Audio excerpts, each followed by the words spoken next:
1972년 닉슨이 베이징으로 날아갔습니다. 미국이 중국과 손을 잡는 순간 대만은 그 테이블에 없었습니다. 통보만 받았습니다. 지금 2026년 4월 미국, 중국, 북한이 동시에 움직이고 있습니다. 그 테이블에 한국은 없습니다. 그런데 오늘 제가 드릴 이야기는 한국이 그 테이블에서 밀려난 이야기가 아닙니다. 왜 밀려났는지, 누가 밀어냈는지, 그리고 그것이 사실 오래전부터 진행돼 왔다는 이야기입니다. 끝까지 보셔야 합니다. Subscribe and like.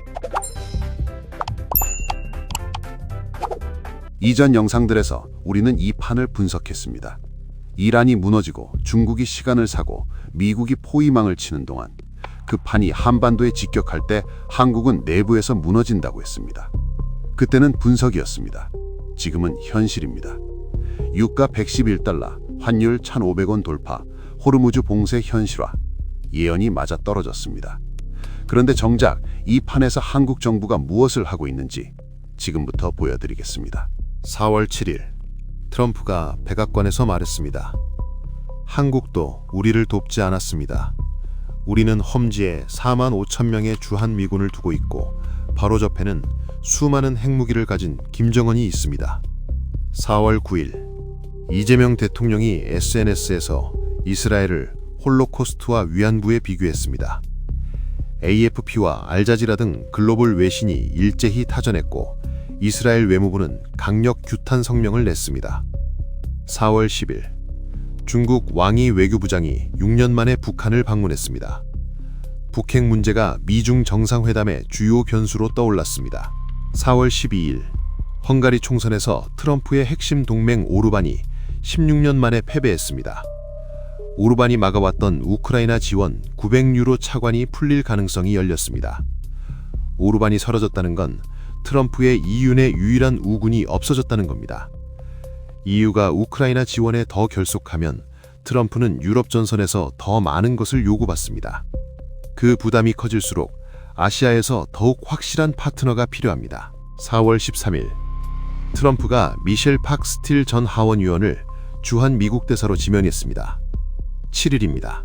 각각의 뉴스가 아닙니다. 하나의 판이 완성되고 있는 겁니다. 국민들이 미셸 스틸 임명을 보고 안심합니다. 결국 미국이 우리 편이구나. 이것이 착각입니다. 트럼프의 패턴은 항상 같습니다. 공개 비판으로 긴장감을 만들고 창구를 열어 결과를 뽑는다. 스틸 지명자는 트럼프 대통령과 직접 소통이 가능한 정치인 출신으로 미국 최고위층의 의중을 한국에 정확히 전달하는 역할을 수행할 것이라는 기대를 받고 있습니다. 청구서를 들고 오는 겁니다. 방위비, 파병, 반도체, 환율. 그리고 이 창구에 열린 지금 이재명 정부는 그 창구 앞에서 이스라엘을 SNS로 공격하고 있습니다. 잠깐 멈추겠습니다. 많은 분들이 이란 전쟁이 휴전됐으니 끝났다고 생각하십니다. 아닙니다. 2단계가 시작됐습니다. 미국은 4월 8일 휴전 직후 호르무즈 해상 봉쇄를 전격 가동했습니다. 이란 에너지 수출 완전 차단, 군사 타격에서 경제적 교살로 전략이 전환됐습니다. 이건 한국에 무엇을 의미합니까? 봉쇄가 장기화되면 유가는 계속 오릅니다. 그리고 이번엔 에너지만이 아닙니다. 호르무즈가 막히면 요소비료 공급망도 끊깁니다. 요소수 사태를 기억하십니까?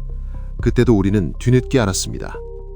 동시에 미국 무역대표부가 동맹 경제블록 구상을 공식 설명했습니다. 트럼프의 관세는 돈 문제가 아닙니다. 어느 편이냐를 경제 구조로 고정시키겠다는 선언입니다. 그 블록에서 한국은 지금 어느 편에 위치하고 있습니까? 이재명 정부의 문제를 SNS 한 줄로 보는 분들이 있습니다. 틀렸습니다. 이전 영상에서 이미 다룬 것들입니다. 추경으로 쌓이는 빚, 68일치 실지 비축량, 코스피 허상. 또한 정부는 국민의 노후자금인 국민연금까지 외환시장에 동원하고 기업으로 하여금 보유달러를 매도하도록 압박했습니다. 이로 인해 대한민국이 환율 조작국으로 지정되면 추가 관세가 붙습니다. 추경 빚 위에 이 충격이 오면 버티기 어렵습니다. 그리고 공급망 위기 속에서 정부가 꺼낸 카드는 에너지 다변화가 아닙니다. 중국과의 협력입니다. 워싱턴에서 이 정부는 어떻게 읽힙니까? 대화 상대가 아닙니다. 중국 편입니다. 그런데 이것만으로는 충분하지 않습니다. 더 봐야 합니다. 3월 5일 단 한 번의 국무회의에서 상법, 형법, 법원조직법, 헌법재판소법, 국민투표법이 원안대로 의결됐습니다. 한 번의 회의에서 법원조직법, 헌법재판소법, 국민투표법, 여기에 검찰수사권 완전 박탈까지. 입법부는 압도적 다수, 사법부는 개편 중, 수사권력은 무력화, 6월 지방선거까지 가져가면 이건 어제 오늘의 일이 아닙니다. 냉정하게 봐야 합니다. 지금 우리가 보고 있는 것들, 이스라엘 발언, 친중 정책, 권력구조 재편, 이것이 갑자기 나타난 게 아닙니다. 수면 아래에서 이미 진행됐던 것들이 지금 수면 위로 올라오고 있는 겁니다. 어항 속 물고기는 물이 바뀐 걸 모릅니다. 서서히 바뀌었으니까요. 지금 우리가 보고 있는 이재명 정부의 행동들, 이것이 처음이 아닙니다. 완성 단계입니다. 냉철하게 분석하겠습니다. 중국의 대한국 전략, 마지막, 내부 갈등을 방치하라, 알아서 무너진다. 경제가 무너지면 기존 질서가 약해집니다. 미국과 관계가 틀어지면 외부 견제가 사라집니다. 전쟁이나 경제 위기가 오면 국민은 공포 속에서 강한 정부를 원합니다. 역사 속 모든 권력 장악의 공통 패턴입니다. 위기가 클수록 통제가 쉬워집니다. 이재명 정부가 미국의 요구에 응답하지 않는 이유, 중국 의존을 심화시키는 이유, 권력 구조를 일사천리로 재편하는 이유, 이것이 실수가 아니라면 답은 하나입니다. 그들의 사익이 이 방향과 일치한다는 것입니다. 하메네이 사망 후 한 달이 넘도록 북한은 조전을 보내지 않고 있습니다.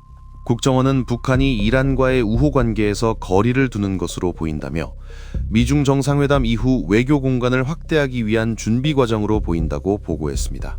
백악관은 트럼프 대통령은 어떤 전제 조건 없이 대화를 하는데 여전히 열려 있다고 밝혔습니다. 지금 이 구도를 보십시오. 미국, 조건 없는 대화 제안, 중국, 중재자로 왕위를 평양에 보냄, 북한, 트럼프를 자극하지 않으며 문을 열어둠. 이 세 축이 동시에 움직이고 있습니다. 한반도 문제가 테이블 위로 올라가고 있습니다. 그 테이블에 한국은 없습니다. 1972년 닉슨이 베이징으로 날아갔을 때 대만은 그 테이블에 없었습니다. 통보만 받았습니다. 지금 한국이 그 자리입니다.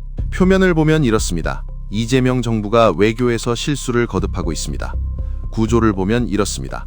환율 조작 빌미, 중국 의존 심화, 동맹 경제 블록에서 이탈하는 방향, 단 한 번의 국무회의에서 헌법 체계를 바꾸는 정부. 더 깊이 들어가면 이렇습니다. 이것이 실수가 아니라 의도라면 경제 위기와 외교 고립은 그들에게 권력 완성의 조건입니다. 중국 부동산 시장은 2021년 대비 판매량이 절반 이하로 떨어졌고 2026년에도 바닥을 찾지 못하고 있습니다. 무너지는 모래성 편에 서기 위해 이기는 판에서 스스로 내려오는 나라. 지금 가장 중요한 것은 이것입니다. 국민 여러분이 지금 이 판을 봐야 합니다. 국제 정세 속에서 대한민국 정부가 무엇을 하고 있는지, 누구의 이익을 위해 움직이고 있는지. 호르무즈가 봉쇄되고 동맹 경제 블록이 재편되고 북미 테이블이 세팅되는 이 순간, 수면 아래에서 이미 진행된 것들이 지금 수면 위로 올라오고 있습니다. 아직 시간이 있습니다. 그 시간이 얼마나 남았는지는 아무도 모릅니다. 오늘 영상이 도움이 되셨다면 구독과 알림 설정 부탁드립니다. 벌곰이었습니다.